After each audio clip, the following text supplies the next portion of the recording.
forças irão se renovar se esperarmos no Senhor, esperarmos no Senhor.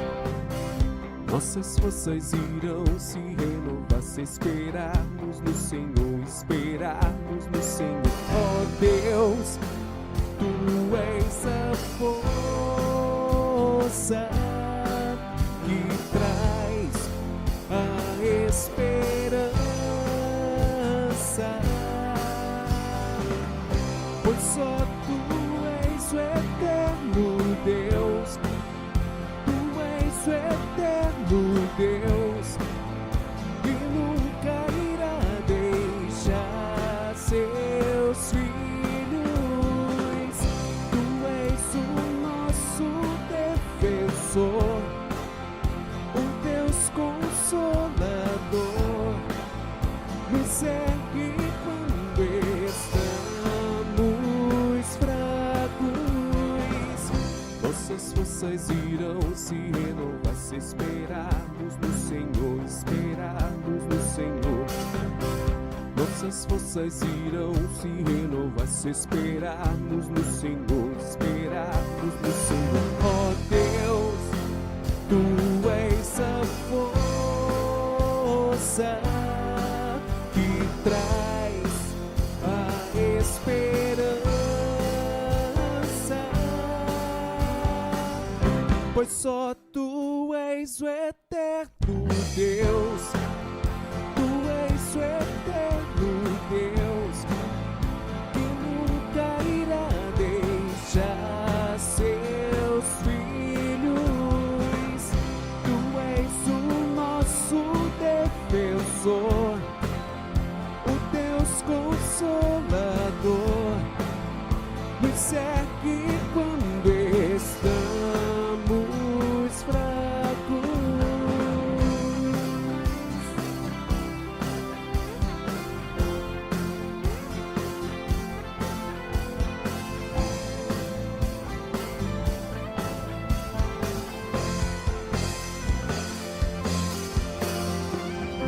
Pois só Tu és o eterno Deus, Tu és o eterno Deus, Tu és o eterno Deus.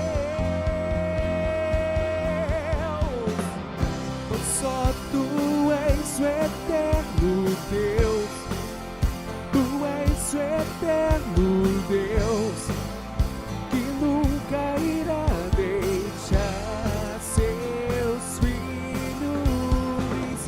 Tu és o nosso defensor, o Deus consolador, nos ergue quando estamos fracos.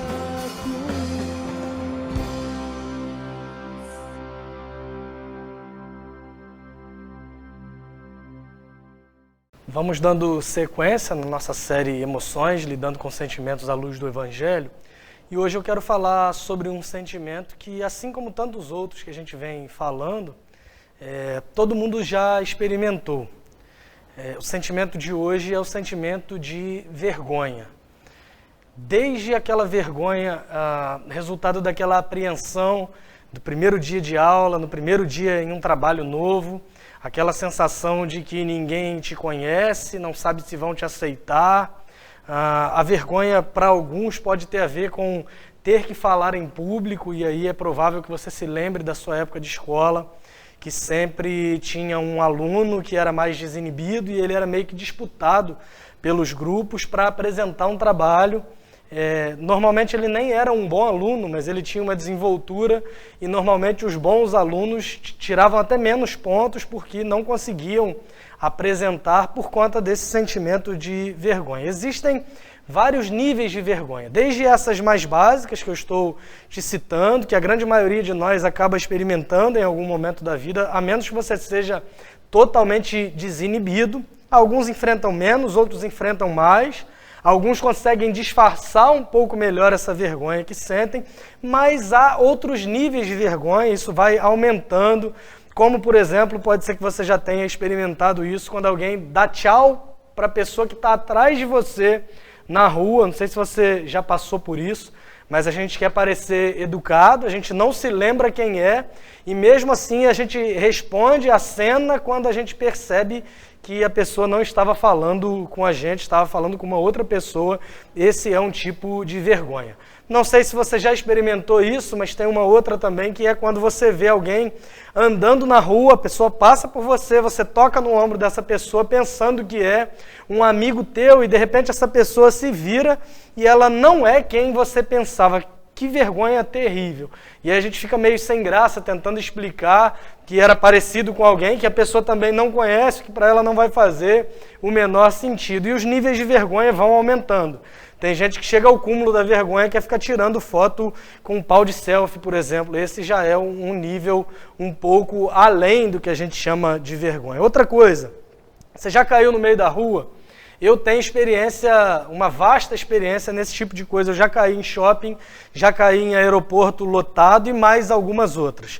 Contando um pouco da história da CBM, na conferência que nós fizemos, a igreja e a cidade, lá fora, alguns de vocês estavam, nós fizemos lá nas dependências da segunda igreja batista, e quem estava na organização, a conferência começou no sábado, se não me engano, exatamente, durou o sábado o dia inteiro, e na sexta-feira à noite a gente estava ajeitando as coisas por lá, e tinha um buraco no palco, na parte de trás, atrás da bateria, um lugar totalmente escondido, e naquele buraco só cabia exatamente uma perna, e aí você pode começar a imaginar o que aconteceu naquele dia, naquela fatídica noite de 23 de novembro de 2018. A conferência foi, de fato, uma bênção. Se não fosse a minha perna toda arranhada, da coxa até o meio da canela, com certeza teria sido ainda melhor. Outra experiência que eu tive foi no aniversário de 1 ano da CBM, em agosto de 2014, aliás, em setembro de 2014, 1 ano da nossa, não da nossa organização, mas 1 ano das nossas reuniões públicas aqui mesmo, aqui no hotel onde a gente está, e teve um culto, uma sequência de cultos. Na sexta nós tivemos um pregador, no sábado e no domingo, que foi o grande auge, o grande dia do evento, muita gente aqui reunida, e acabou o culto, eu fui ali para fora, tinha um puff ali do lado da mesa de conexão, eu estava muito cansado, e eu acabei sentando naquele puff, até que quando eu sentei, eu descubro que não era um puff que estava ali, mas era um isopor cheio de refrigerante, suco e gelo. Uma vergonha terrível. A pior delas, todavia, foi quando as crianças se aproximaram, começaram a rir, e eu ouvi algumas delas me chamando de burro, inclusive. Mas, graças a Deus, essas crianças foram educadas desde 2014 para cá e não tem mais esse tipo de postura. Agora, a pior das vergonhas nesse dia foi quando Camila ainda estava aqui dentro, ela não viu a cena, mas quando ela ouve o barulho, eu escuto a voz dela dizendo assim: é sábio. Essa vergonha eu não consigo suportar e superá-la totalmente até o dia de hoje. Enfim, deu para perceber que eu sou meio que especialista em passar vergonha. Mas o tipo de vergonha que eu quero falar com você hoje é sobre uma vergonha que realmente tem um peso sobre a tua vida. Aquela vergonha que você experimenta como resultado de determinada situação que mancha a tua reputação, talvez, para sempre.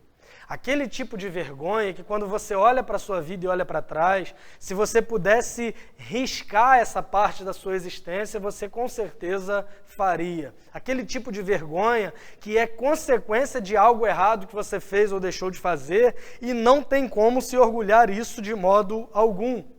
Aquele tipo de vergonha que te faz olhar para trás com um misto de sentimentos e se pudesse apagar o teu passado, você faria isso com toda certeza. O texto de hoje traz a história de uma família que estava em um grande momento. Eles estavam celebrando uma festa de casamento e era para muita gente. Hoje em dia é meio que moda casar com pouca gente, poucos convidados. A pandemia acabou ajudando muita gente nesse sentido, porque quem casou antes da pandemia com alguns convidados, com muitos ou poucos, enfim, quando passa 1 ano, 2 anos de casado, que você pega o álbum para ver, tem uma quantidade enorme de pessoas que você olha e pensa assim, mas por qual razão essa pessoa está no meu casamento? Deixei de convidar algumas para convidar, é normal você experimentar isso e não precisa sentir vergonha disso especificamente. Então a pandemia ajudou nisso, porque embora eu tenha feito, mesmo antes da pandemia, alguns casamentos onde só tinha a presença do noivo e da noiva, agora se tornou normal e a gente tem desculpa para não precisar convidar um monte de gente. E quando alguns parentes, amigos, colegas ficam meio que chateados por não terem sido convidados, você pode usar esse motivo. Por causa da pandemia, a gente acabou convidando só as pessoas mais próximas. Nesse contexto, de João capítulo 2, a partir do verso 1, era bem diferente. Há uma família feliz aqui, celebrando, até que de repente acaba o vinho e eles estão diante da possibilidade de passarem uma vergonha terrível. João capítulo 2, a partir do verso 1 até o verso 11, é o texto que a gente vai conversar sobre ele hoje, o texto que a gente vai expor hoje, a partir dessa perspectiva, que é a perspectiva da vergonha. João capítulo 2 diz assim: 3 dias depois, houve um casamento em Caná da Galileia e a mãe de Jesus estava ali. Jesus também foi convidado com seus discípulos para o casamento. Tendo acabado o vinho, a mãe de Jesus lhe disse: eles não têm mais vinho. Mas Jesus respondeu: por que a senhora está me dizendo isso? Ainda não é chegada a minha hora. Então ela falou aos serventes: façam tudo o que ele disser. Estavam ali 6 potes de pedra que os judeus usavam para as purificações, e em cada um cabia cerca de 100 litros. A NVI vai dizer entre 80 e 120 litros. Essa versão é a Nova Almeida atualizada. Jesus lhes disse: encham de água esses potes, e eles os encheram totalmente. Então lhes disse: agora tirem um pouco e levem ao responsável pela festa, e eles o fizeram. Quando o responsável pela festa, o encarregado da festa, provou a água transformada em vinho, ele não sabia de onde tinha vindo, por mais que os serventes que haviam tirado a água soubessem. Chamou o noivo e lhe disse: todos costumam servir primeiro o vinho bom, e quando já beberam muito, servem o vinho inferior. Você, porém, guardou o melhor vinho até agora. Assim, em Caná da Galileia, Jesus deu início a seus sinais. Ele manifestou a sua glória e os seus discípulos creram nele. Olhando para esse texto, a gente consegue perceber algumas coisas. A primeira delas que eu queria abordar com vocês é o problema. O primeiro milagre, ou o primeiro sinal que Jesus realiza é exatamente esse, e ele ocorre quando surge exatamente um problema. Para que você entenda a importância do milagre, você precisa conhecer um pouco mais sobre o problema. Os casamentos durante o tempo em que Jesus viveu eram festas muito grandes. Elas começavam, por exemplo, quando o noivo e os seus amigos se dirigiam até a casa da noiva, geralmente com uma procissão de tochas. É muito comum que você perceba, por exemplo, na parábola das 10 virgens, que vai dizer que as virgens estavam aguardando com azeite, porque o noivo poderia chegar a qualquer momento. Não era com uma hora tão bem marcada assim, não era tão pontual. Havia um período e nesse período o noivo poderia chegar em qualquer momento. De lá, quando ele chegava na casa da noiva, todos iam para a festa.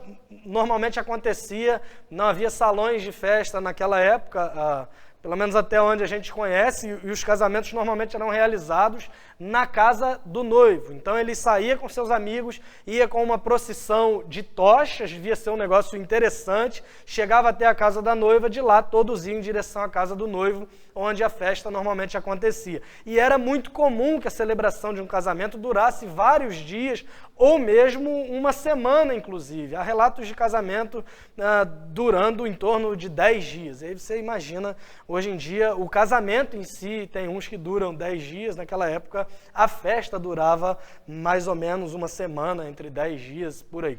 O texto vai dizer que a mãe de Jesus foi convidada, Jesus foi convidado e também os seus discípulos. Só aí a gente vê muito mais gente do que na maioria dos casamentos dessa época de pandemia. Até que nos 2 primeiros versos ele está explicando o que está acontecendo, que houve uma festa, a mãe de Jesus estava ali, Jesus estava também os seus discípulos, e no verso 3 a gente vê o começo da narrativa desse problema. O grande problema da festa era o vinho acabou. Maria, então, encontra Jesus e lhe conta o que aconteceu. Ela diz para ele: olha, eles não têm mais vinho. É fundamental que a gente entenda que na época de Jesus o vinho era uma parte vital e crítica na celebração de um casamento. Ficar sem vinho traria uma vergonha terrível sobre essa família. Os estudiosos do Novo Testamento, eles nos afirmam que a responsabilidade pela festa de casamento era do noivo. E a falha em prover os parentes e amigos de maneira adequada poderia resultar em um problema financeiro considerável entre as famílias. Duas famílias, a família do noivo e da noiva, a responsabilidade de prover para a festa de casamento era do noivo, e se ele não fosse capaz disso, isso gerava um problema muito grande entre as famílias. Um problema que deveria ser talvez do casal, gerava uma repercussão muito maior, porque as famílias acabavam se metendo na vida do casal, e isso a gente vê que o tempo passou e, infelizmente, nem tanta coisa assim mudou.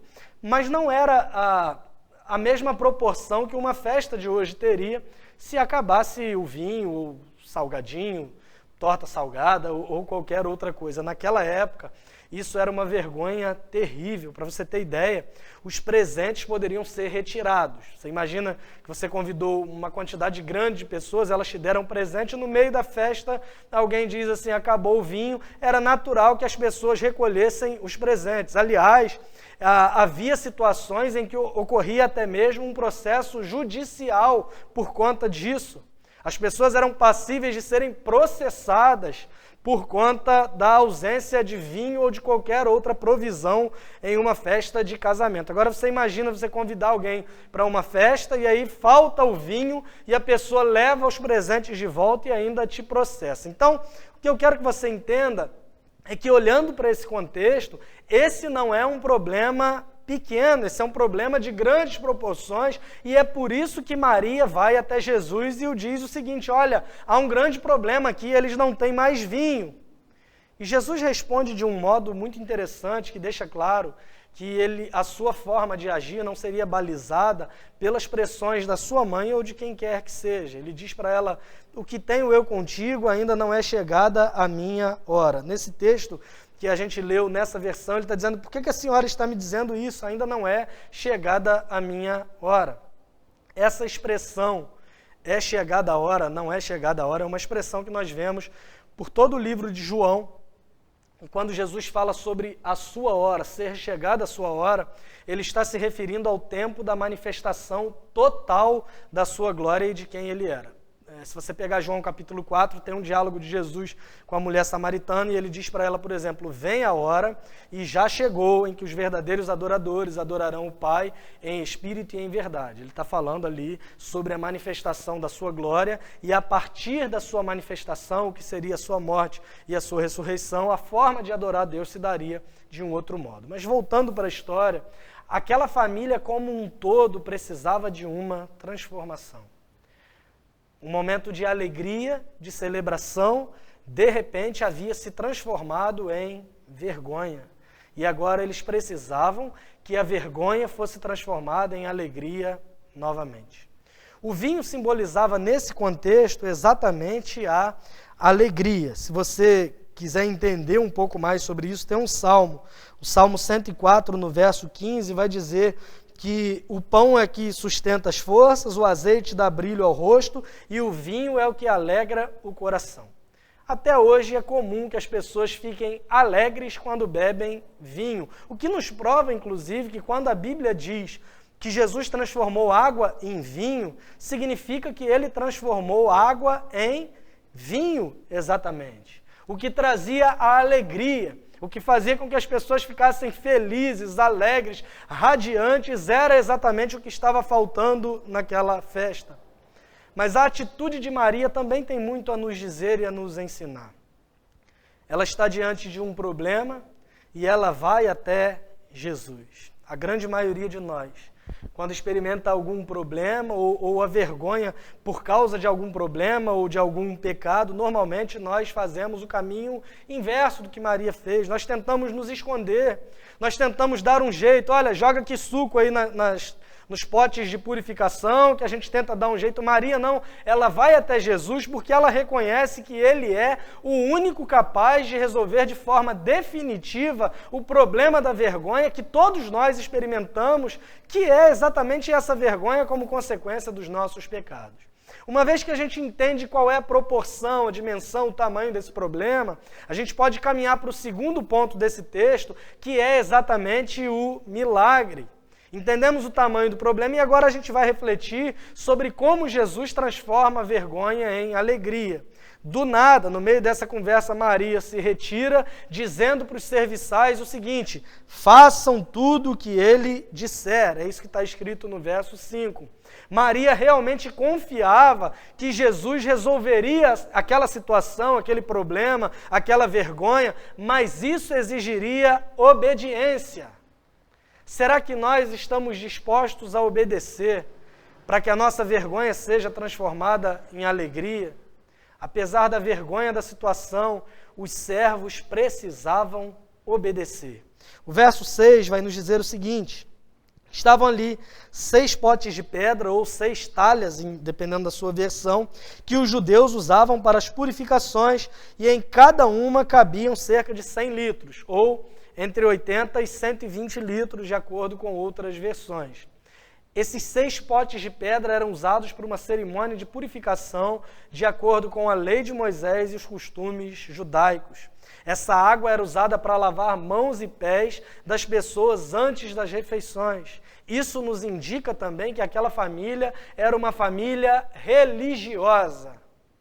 Só que a religião também não foi suficiente para livrá-los da vergonha, do desprezo público e fazer também com que eles experimentassem novamente essa alegria. Portanto, quando Jesus utiliza esses recursos para a transformação, parece nos indicar também uma outra direção, dizendo a religião em si mesma não tem vida, não produz transformação e não é capaz de transformar vergonha em alegria. Pelo contrário, a religião às vezes aumenta ainda mais o sentimento de culpa e o sentimento de vergonha que experimentamos como consequência dos nossos pecados.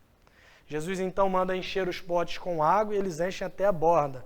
O texto vai dizer no verso 7 que eles encheram totalmente. O que é interessante é que para ter a vergonha transformada em alegria por Jesus, nos é exigido também, além de obediência, o que nós entendemos aqui como fé. Por quê? Porque nós lemos a história depois de consumada, depois do que aconteceu, e parece óbvio para nós que Jesus transformaria a água em vinho. Mas mesmo eu não conhecia a história, mas eu sei quem é Jesus. Nós sabemos quem ele é, todos os milagres que ele realizou, e eu queria que você se lembrasse que não era o caso dos servos ali. Jesus ainda não tinha realizado nenhum dos seus sinais ou milagres.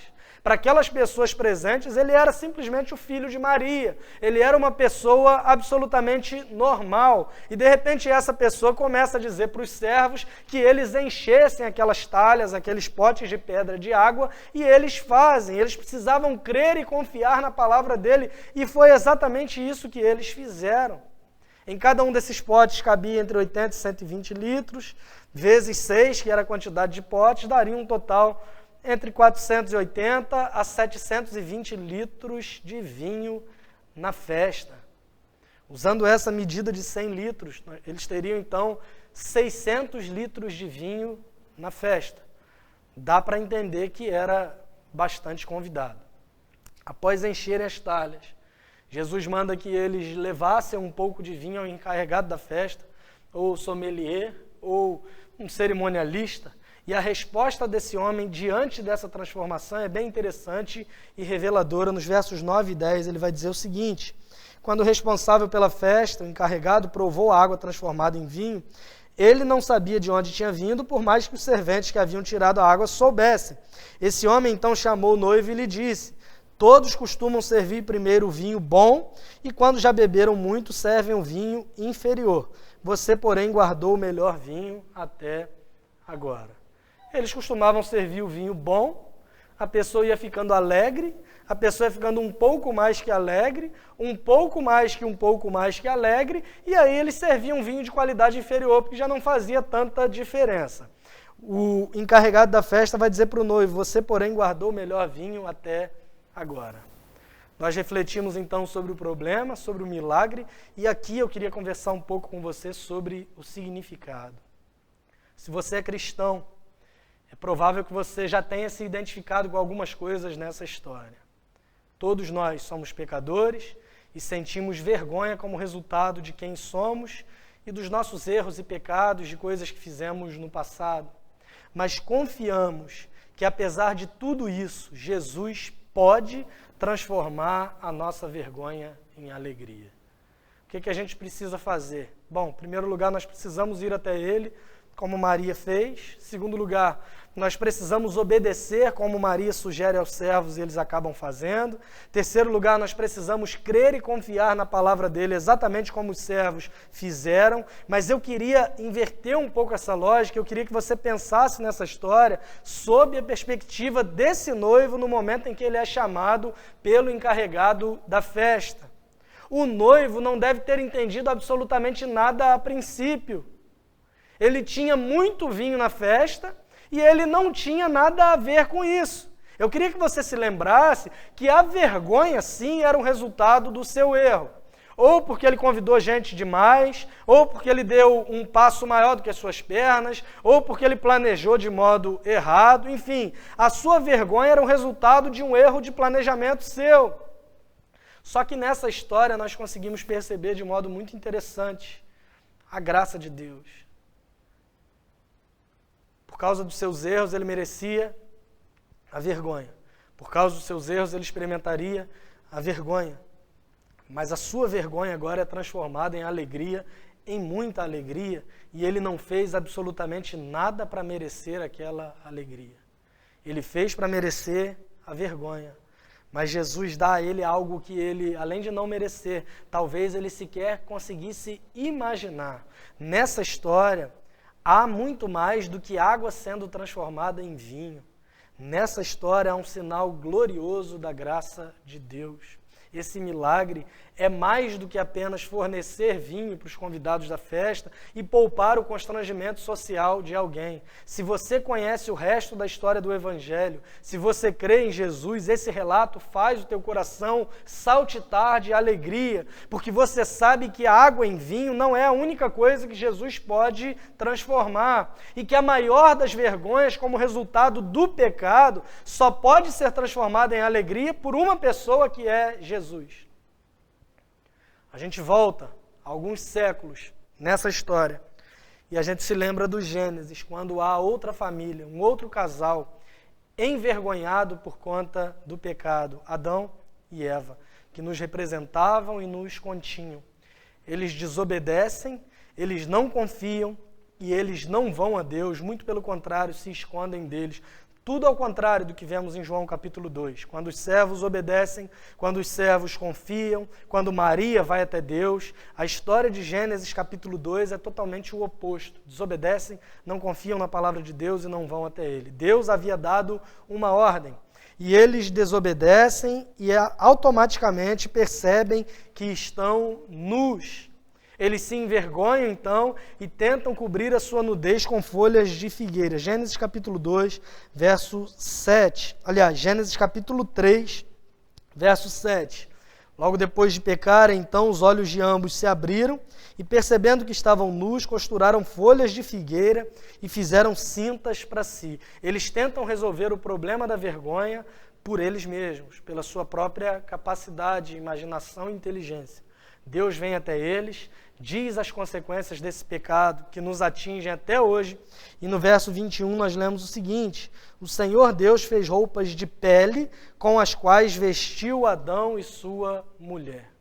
Roupas de pele em detrimento de folhas de figueira. Ou seja, para que a vergonha de Adão e Eva fossem cobertas totalmente, alguém foi morto. Um animal foi morto porque as roupas eram de pele. Desde o início, a história aponta para o Evangelho. Essa história de Adão e Eva é um grito para nós. Nós não conseguimos nos livrar sozinhos da nossa vergonha, porque somos pecadores, todos nós.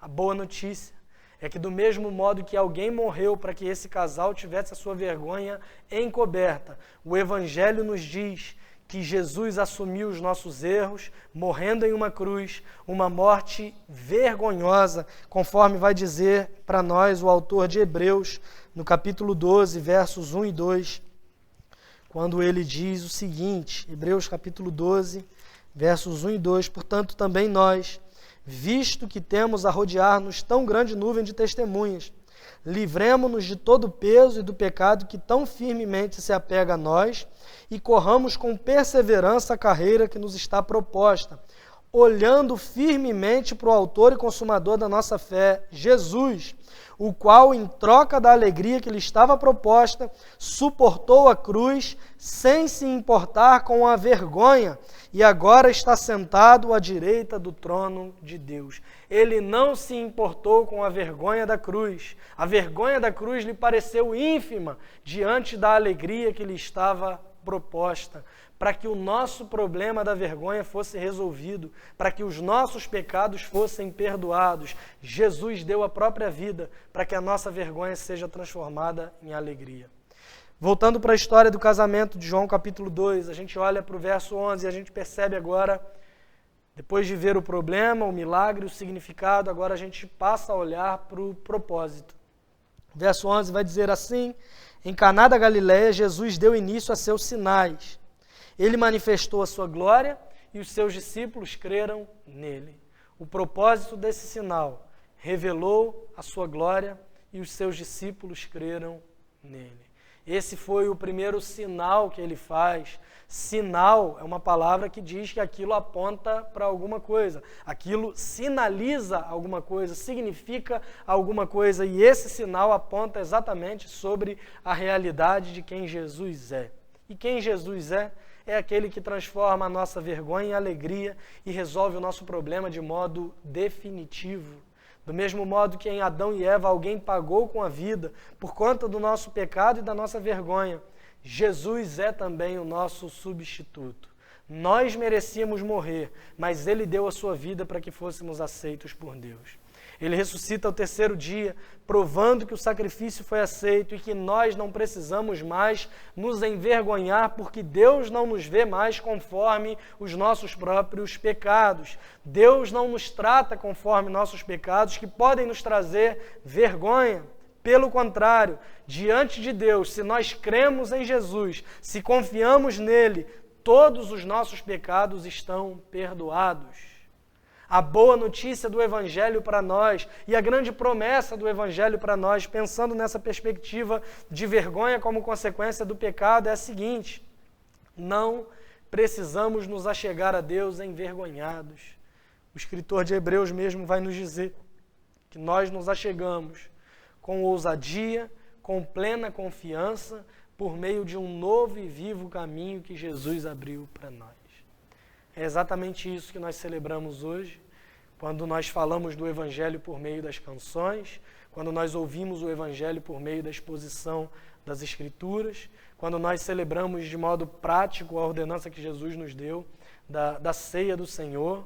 Nós estamos também nos lembrando do Evangelho, que é a única mensagem capaz de transformar a nossa vergonha em alegria, porque a nossa vergonha já foi assumida por Jesus e Ele fez isso na cruz do Calvário. Não precisa mais se envergonhar.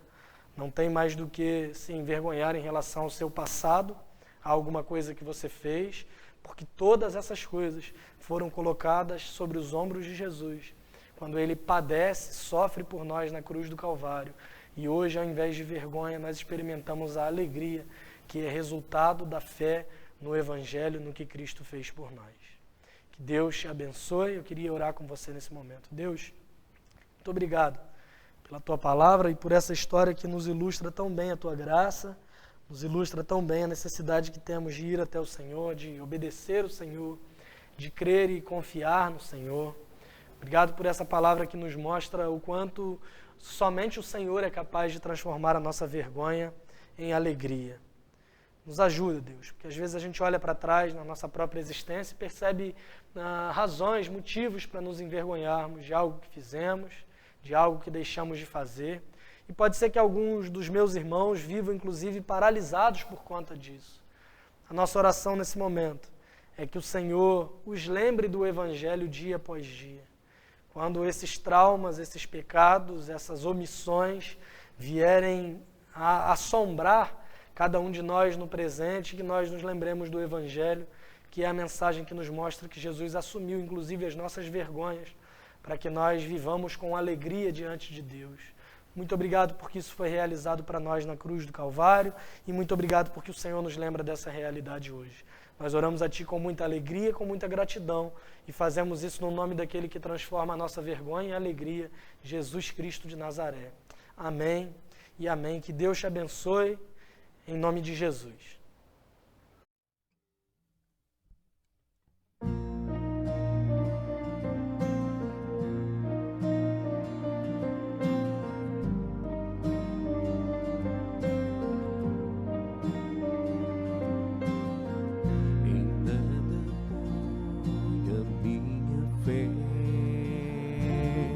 Senão na graça de Jesus,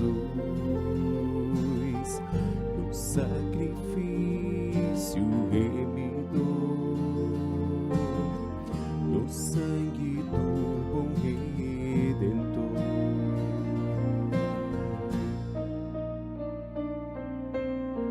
Seu juramento é muito leal, abriga-me do temporal, ao vir cercar-me a tentação, é Cristo a minha salvação.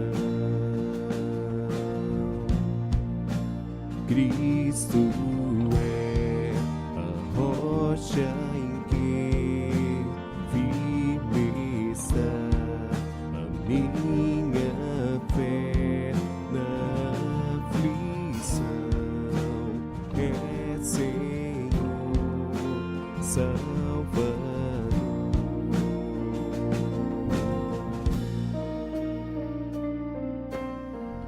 Assim que o seu clarim soar, irei com ele me encontrar, me alegrarei na redenção, com todos que no céu estão.